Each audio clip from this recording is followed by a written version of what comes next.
Hi అండి. Hello. మన deputy CM Kalyan గారు ఫ్రీ బస్ పెట్టారు, ఎలా అనిపిస్తుంది? యాక్చువల్లీ పవన్ కళ్యాణ్ గారు నాకు ఫేవరెట్ హీరో. అలాంటిది సీఎం కావడం ఇంకా హ్యాపీ. ఫ్రీ బస్ మన తెలంగాణలో కాకుండా ఆంధ్రప్రదేశ్లో కూడా పెట్టడం నాకు చాలా హ్యాపీ. ఎందుకంటే సొంత అక్కలు చెల్లెలుగా భావించి ఇలా పెట్టడం అనేది సో హ్యాపీ.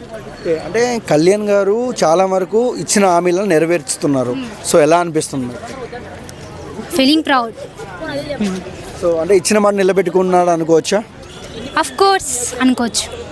సో కళ్యాణ్ గారు చూసినట్టయితే మన రాఖీ పండగకి చాలా మందికి పట్టు చీరలు పంపించారు. ఇప్పుడు ఫ్రీ బస్సు. సో ఈ వైబ్ ఎలా అనిపిస్తుందండి మీకు? అట్లుంటుంది అందరి ఎట్లుంటుంది? ఇట్లుంటుంది. ఓకే, మీరు పవన్ కళ్యాణ్ ఫ్యాన్ కదా, ఒక అభిమానిగా ఏం చెప్తారు ఆయన గురించి?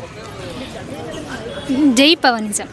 సో అంటే ఫ్రీ బస్సు పెట్టినారు, చాలా మంది మంచి పనులు చేస్తున్నప్పటికీ కొంతమంది ట్రోల్ చేస్తున్నారు, ఎందుకు ఫ్రీ బస్సు, ఎందుకు చీరలు ఇవ్వడం అని. సో వాళ్ళకి ఏం చెప్తారు ట్రోల్ చేసే వాళ్ళకి? ట్రోల్స్ చేసే వాళ్ళకి ఏం చెప్పలేం, కానీ అది వాళ్ళ ఇష్టానికి వదిలేయాలి అంతే. అంటే సో పవన్ కళ్యాణ్ నెగిటివ్ చేసే వాళ్ళకు వాళ్ళ ఇష్టం వదిలేదు. ఆఫ్ కోర్స్, ఎందుకంటే ఎప్పటికీ ఒక నాయకుడు అనేవాడు ప్రజల కోసమే ఆలోచిస్తాడు. అలాంటిది నెగిటివ్గా తీసుకునే వాళ్ళు నెగిటివ్గా తీసుకుంటారు. ఎవరైతే పాజిటివ్గా తీసుకుంటారో వాళ్ళని మనం తీసుకోవాలి. అంటే ఆయన జీతంలో నుంచి కూడా 5,000 అనాథ పిల్లలకి ఇస్తున్నాడు. సో ఎలా అనిపిస్తుంది అమ్మా ఇవి?